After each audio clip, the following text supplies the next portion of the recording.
क्योंकि बहू झूठ नहीं बोलती। सुधा और राकेश के 3 बेटे थे। शादी के बाद तीनों माँ बाप से दूर रहते और सिर्फ त्योहारों में आते। माँ जी, पिताजी, अगली बार आप लोग हमारे घर आइएगा।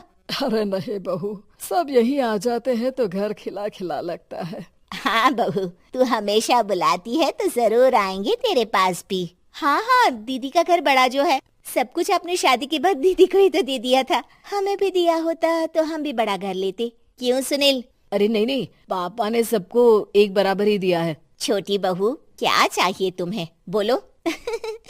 वो आपके सोने की चेन वाली घड़ी है ना, वो अगर आप मुझे। तभी वहाँ मजली बहू भी आ जाती है। और मुझे ना आपका मंगलसूत्र कितना लंबा, सुंदर और भारी भी है। अरे हाँ हाँ, तुम दोनों को ही दूंगी बहू, चिंता ना करो। चलो अब खाना लगाओ, खाना खाया जाए। सभी मिलकर खाना खाते हैं कि पड़ोसन आ जाती है। अरे सुधा बहन, थोड़ी चीनी तो देना, घर में शक्कर नहीं है और मेहमान सर पर बैठे हैं। अरे छोटी बहू, चाची को शक्कर तो दे दो। अरे मजली दीदी, आप दे दीजिए ना, मैं यहाँ कम आती हूँ तो मुझे पता ही नहीं है कि सासू माँ सारी चीजें कहाँ रखती है। और तुम, मैं कौन सा यहाँ रोज शक्कर फाँकने के लिए आती हूँ, मुझे भी नहीं है पता। तभी बड़ी बहू हाथ में चीनी की कटोरी लेकर आती है। चाची, शक्कर आप लोगों का बड़ा सहारा है माँ जी और पिताजी को, वरना हम लोग तो यहाँ रहते ही नहीं। आप जैसे पड़ोसी हैं तो हम निश्चिंत है। और जीती रहे बहू, अब तो ये घर पड़ोस कम परिवार ज्यादा लगता है। सुधा अपनी बड़ी बहू को देखकर बहुत खुश रहा करती थी। वो उससे अक्सर घंटों बात भी किया करती, लेकिन दोनों दूसरी बहुओं का भी वो समझती थी कि शायद छोटी है, वक्त आने पर संभल जाएंगी। समय आ जाता है जब सभी को वापस जाना होता है।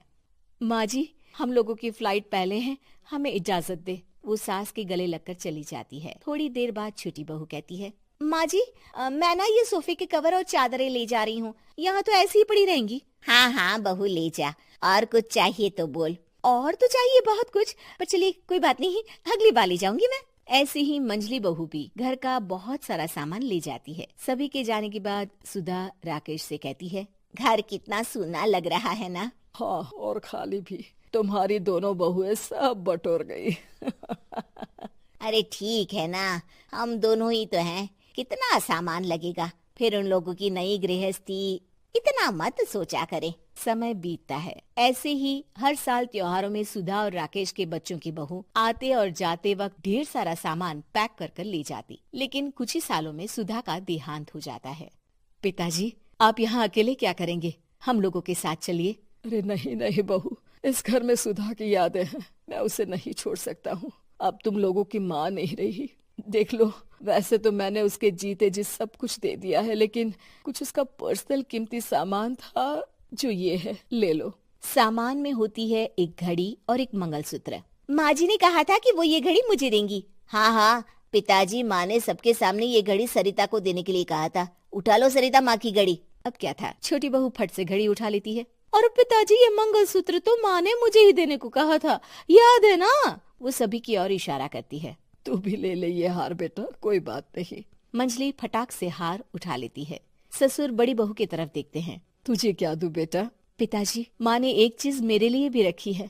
सभी के कान खड़े हो जाते हैं कि आखिर सास ने क्या रखा होगा बड़ी के लिए। अरे माँ जी तो दीदी से प्यार भी ज्यादा ही करती थी, हमेशा उनसे बात किया करती।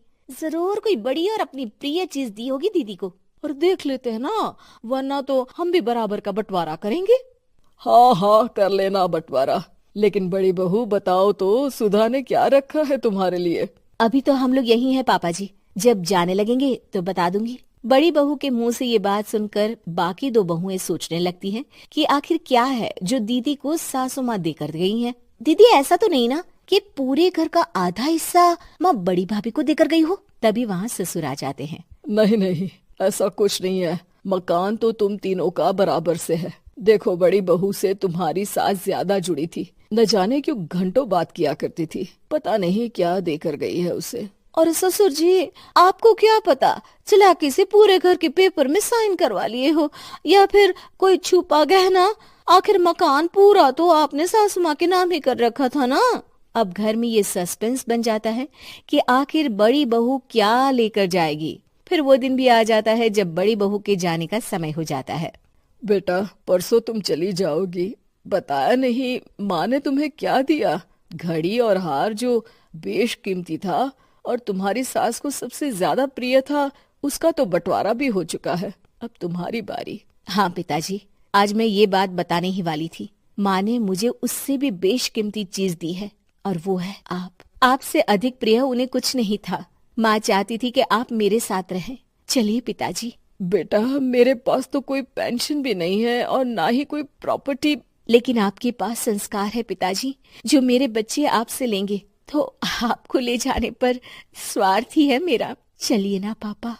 सभी के सामने पिताजी बड़ी बहू और बेटे के साथ उनके घर चले जाते हैं।